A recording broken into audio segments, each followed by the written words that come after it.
Hoje, dia 3 de novembro de 2024, aqui na nossa residência, no Bate Quente, Valença, Bahia. Aqui quem vos fala é Dacilton Matos dos Santos. Houve uma precipitação pluviométrica, graças a Deus, e choveu torrencialmente. Aqui nós temos uma espécie vegetal arbórea, que no caso é o abacateiro, que interceptou um bom volume de água proveniente de chuvas que caíram hoje pela manhã aqui. As árvores têm essa função ecológica, prestam esse serviço ecológico de interceptar as águas da chuva, impedindo que o ciclo da água fique curto e promovendo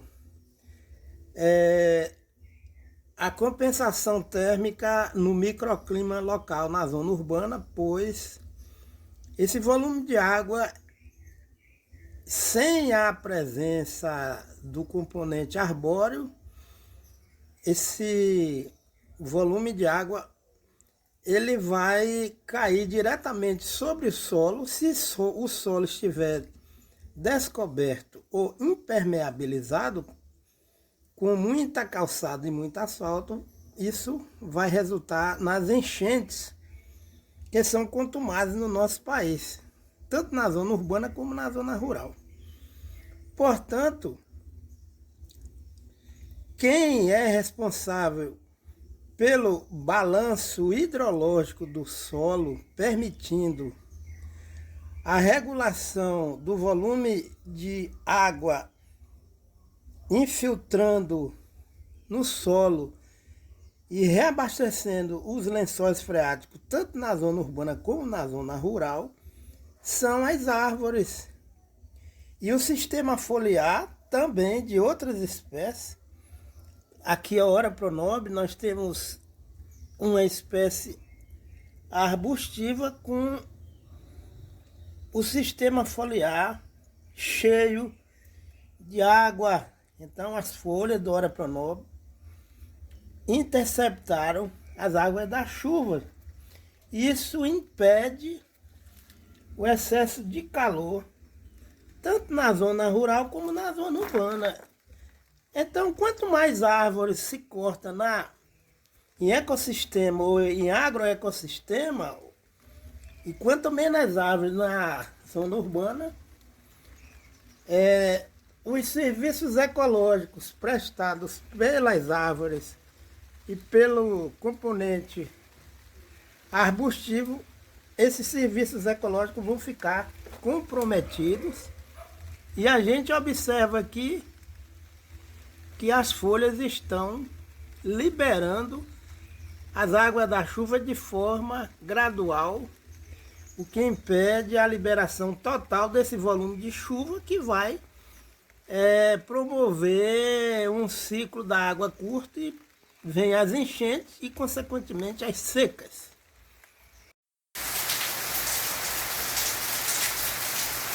A crise socioambiental no nosso país, ela só pode ser mitigada através da educação ambiental, com a participação da assistência técnica e extensão rural presencial, disponibilizando esses agentes de assistência técnica e extensão rural presencial o conhecimento prático de vivência, de percepção ambiental, para que assim possamos evitar os excessos de temperatura, as enchentes, as tempestades de areia, chuva de granizo, a perda de volume de solo por meio da erosão laminar provocada por manejo de alto impacto ambiental do solo tropical E na presença da assistência técnica e extensão rural presencial, esses profissionais de até vão realmente fazer um trabalho de, entre aspas, construção participativa do conhecimento. Há necessidade de que a sociedade urbana e rural venham realmente ter acesso a uma educação ambiental, entre aspas, alfabetização ecológica, entre aspas, para que cada pessoa venha administrar o seu estilo de vida, evitando uma sobrevivência de alto impacto ambiental que promove toda essa crise socioeconômica do nosso país. Nós observamos aqui, um quintal agroflorestal, entre aspas, em Valença, Bahia, dia 3 de novembro de 2024, e aqui quem vos fala é Dacilton Matos dos Santos. E uma precipitação pluviométrica coordenada, o céu é totalmente nublado, é Valença, Bahia, né, assim, e toda essa estrutura biótica vegetal, na presença de componente herbáceo, arbustivo e arbóreo, nós podemos fazer com que todo o regime de chuva que caia sobre esta região possa ser ingressado no solo, permitindo o reabastecimento do lençol freático na zona urbana e garantindo a sensação térmica agradável, evitando o excesso de calor na zona urbana. E devemos somar essa proposta, entre aspas, de quintal agroflorestal com uma arborização da zona urbana de Valença, Bahia e dos demais municípios do Brasil, permitindo uma interdependência entre a educação ambiental na zona rural e a educação ambiental na zona urbana. O que a gente ouve muito é quando existem enchentes que vêm demonstrando que há o desequilíbrio hidrológico na atmosfera e no solo. As pessoas não têm consciência dos porquês de existir o excesso de enchentes no nosso país, tanto na zona rural como na zona urbana. O poder público, através da aplicação do artigo 225 da nossa Constituição de 1988, o poder público deve assumir a educação ambiental e a vivência de recuperação de ambientes degradados, tanto na zona rural como na zona urbana. Essa maratona de destruição do meio ambiente através de uma economia, através de uma política que ela ignora os limites do meio ambiente, é o que está provocando toda essa crise e gravíssima crise socioambiental e socioeconômica no nosso país.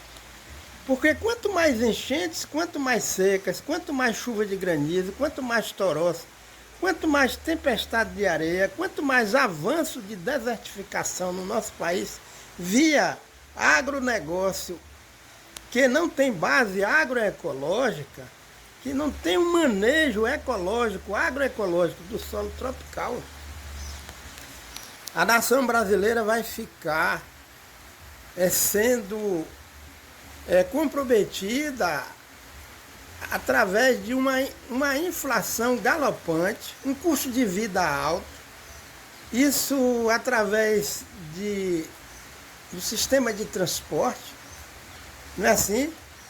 A navegação fluvial fica comprometida, como está acontecendo na região norte, no nosso país, aonde transportar alimentos às vezes é impossível porque os rios secaram, ou então torna-se antieconômico e o custo de vida fica alto e a inflação ela vai aumentando e a alta taxação de imposto no nosso país também vem acarretando o empobrecimento e gerando desemprego, fome, criminalidade, pois também a crise socioambiental já está provado, ela leva a aumento da violência, tanto na zona rural como na zona urbana, pois há uma geração de um estresse no coração, na mente do ser humano, que traz toda essa onda de violência e também a corrupção na gestão pública dos políticos corruptos gera violência, gera criminalidade.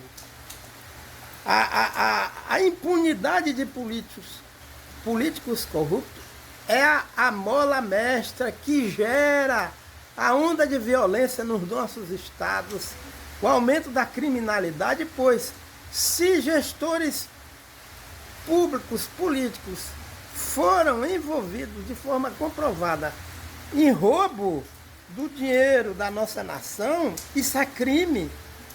Então, se um gestor público, um político, ele é tornado impune, se anula todas as sentenças contra essa pessoa, esse político corrupto, como é que agora nós vamos, a nossa sociedade, nós brasileiros, vamos aceitar esse discurso de que nós necessitamos combater a criminalidade no nosso país, se a raiz do problema está na pirâmide social, que são justamente os políticos corruptos que roubaram somas volumosas de recursos públicos e estão impunes. E aqueles que realmente são comprovadamente se envolveram em casos de corrupção, eles são tornados impunes por essa ditadura da jurisprudência que existe no nosso país. A máxima de que a justiça é cega, entre aspas, se transformou em justiça seletiva, não é isso? Isso não é democracia. Então, o problema do nosso país, para combater a violência no nosso país, é preciso fazer o dever de casa. Como é que um político corrupto, que foi envolvido de forma comprovada em caso de corrupção, vai trazer regras e vai poder criticar o aumento da violência no país, se ele é o maior causador da onda de violência no país? Porque um político corrupto é um criminoso, sim, é um bandido. Isso, a sociedade brasileira precisa acordar os eleitores, né, assim, e através do voto fazer uma seleção de políticos que tem um currículo, uma ficha limpa. Porque é uma hipocrisia muito grande gestor público querer fazer reuniões para poder discutir e analisar e perceber que está havendo muita violência no país, se o próprio gestor é um marginal, é um criminoso, porque é corrupto, porque roubou dinheiro público, nosso dinheiro, dos nossos impostos. Então não adianta, isso é hipocrisia, isso é um engodo, querendo enganar a população brasileira, se os próprios gestores públicos são e foram envolvidos em altos casos de corrupção, do roubo do nosso dinheiro, do erário público. Como é que esses mesmos podem postular estratégia de combate à criminalidade no Brasil? Porque corrupto é criminoso. Então isso é uma hipocrisia, não vai resolver nada. Isso aí é apenas uma cortina de fumaça, não é assim? É uma camuflagem, não é assim? Então é necessário a gente analisar o livro de Isaías, o capítulo 59. João Batista, um homem de Deus, não é assim? É um homem de Deus, um profeta. Decapitaram ele porque ele falou para Herodes que Herodes estava em pecado, porque Herodes adulterava com a própria cunhada. E por isso a cabeça dele foi decapitada. Perdeu a cabeça. Não é assim? Elias encontrou com o rei Acabe e Elias foi acusado pelo rei Acabe, lá de Israel, da época, é claro, de ser o perturbador de Israel, entre aspas. E Elias, sendo um homem, um profeta de Deus, isso está no Antigo Testamento. Ele disse, olha, na verdade, quem é o perturbador de Israel é você. Porque fez com que toda a nação se distanciasse, se afastasse de Deus, do verdadeiro Deus, do Senhor dos Exércitos. Então hoje, como aconteceu antigamente, hoje o nosso Deus levanta quem Ele quer, seja líder, como missionário, seja pastor, ou qualquer cidadão, Deus pode levantar e fazer as exortações. E a sociedade que não conhece a palavra de Deus fica criticando quando um que é considerado líder religioso ou representa uma determinada entidade religiosa lê a palavra de Deus, lê a Bíblia e condena essa onda de marginalidade e corrupção no nosso país. Deus usou João Batista para criticar um rei, não é assim? Uma alta autoridade, Herodes, não é assim? Herodes era governador, não era rei. Então o que acontece? Ele teve a cabeça decapitada, mas Elias criticou, foi olho no olho, um rei, um gestor público da época, que foi Acabe, não é assim? E Deus usou também Elias para profetizar a morte de Acabe e da esposa de Acabe, que era Jezabel. Jezabel foi morta e os cachorros sangraram, atacaram, devoraram Jezabel, conforme o nosso Deus profetizou através de Elias. Então, quem não conhece a Bíblia, a palavra de Deus, até jornalistas ficam criticando líderes religiosos, quando esses líderes, em sermões nas igrejas, criticam a corrupção e combatem veementemente a onda de inflação que é gerada por essa onda de corrupção no nosso país, a impunidade. Então, nosso Deus usa quem Ele quer. E Jesus Cristo não veio pregar entidade religiosa, nem religião. Ele veio dizer o seguinte, ele diz o seguinte: eu sou o caminho e a verdade e a vida, e ninguém vai ao Pai senão por mim. João 14,6. Então, na verdade, nós vivemos atualmente uma sociedade brasileira que está num abismo por falta de temor a Deus, certo? E a palavra de Deus é clara em Isaías capítulo 59. O nosso Deus faz uma análise da maldade do pecado nacional. Então, nosso Deus não está alheio ao que acontece no nosso Brasil e nas nações, não. O nosso Deus, ele não está alheio ao que acontece no aspecto político, econômico, ambiental no nosso país. Não está.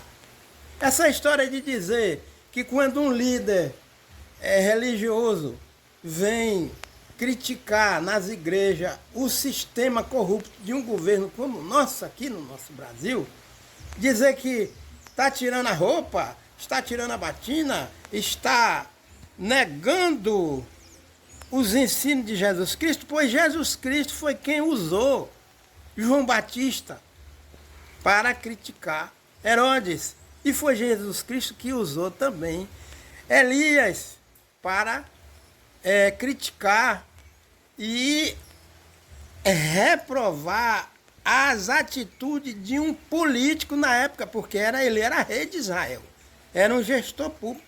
Quem quiser, leia no Antigo Testamento, não é assim? Que existe essa passagem bíblica. É só procurar, não é assim? Elias, um homem de Deus, e Elias, foi perseguido, mas o nosso Deus deu livramento. Porque Jesus Cristo disse que nós não devemos ter medo de homem, não, nem temer a homem. Nós devemos temer a Deus, porque homem só tem poder de tirar a vida do corpo. O homem teve poder de decapitar João Batista, mas o homem não tem poder nem para tirar, nem para botar ninguém no inferno. Só Deus é que tem esse poder. Então, o homem de Deus não tem medo. Não teme a homens. Não teme não, teme a Deus. Quando Deus manda um homem de Deus, uma mulher de Deus, não é assim, falar, criticar, fala mesmo, seja onde for, porque fala. Porque Deus, ele não pede licença para falar, não. Ele não pergunta para ninguém se ele pode falar. Ele é Deus, ele é soberano. Então, graças a Deus, nós devemos estar atentos, porque se o Senhor não edificar a casa, em vão trabalham os que edificam. Se o Senhor não guardar a cidade, em vão vigia a sentinela. É o Salmo de número 127. Graças a Deus.